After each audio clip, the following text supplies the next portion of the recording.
You're probably not wondering why I am laying here looking so tired, because you probably are too after the winter we just have.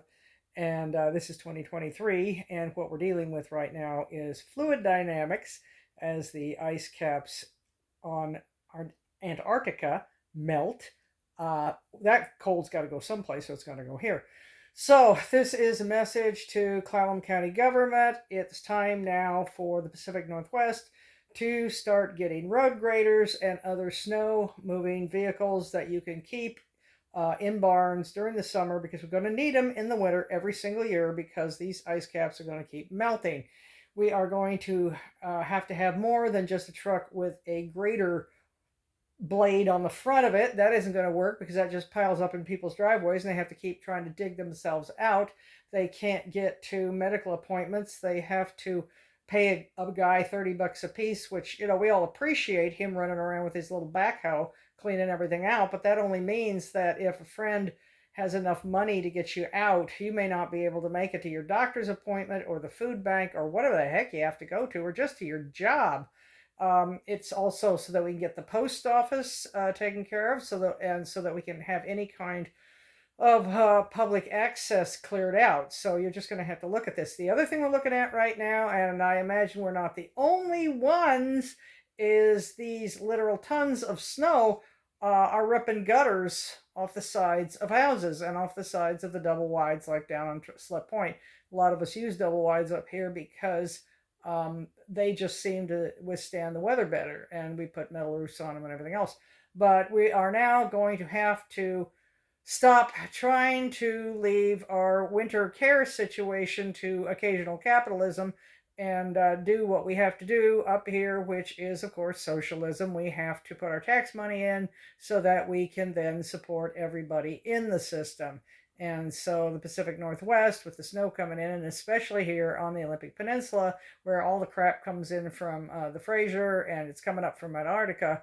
So you're going to have to buy these things and have them in place.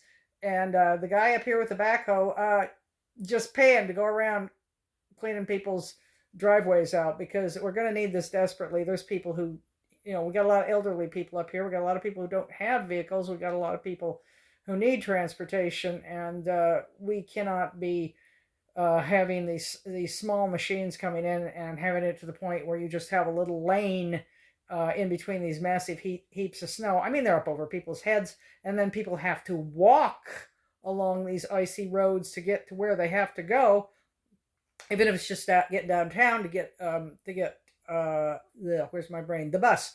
And they got medication they got to get. They got to get down, whatever they have to do, it's necessary.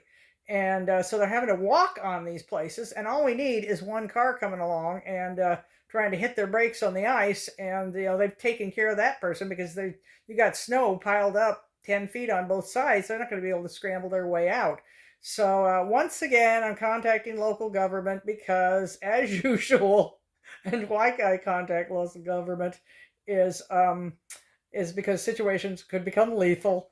And as far as our roofs and things go, I'd like to thank the county for having insulated everybody. And I know you are now putting in good winter windows that we can open and close so nobody gets killed by carbon monoxide from wood stoves.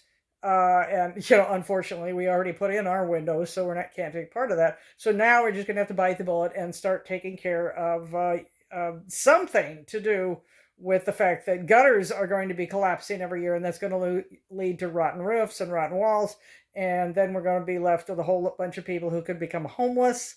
And let's get ahead of this crap.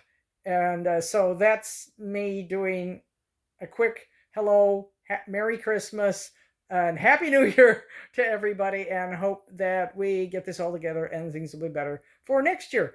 And I hope everybody got through this well and everybody's doing okay. Thanks again, folks. Thank you very much.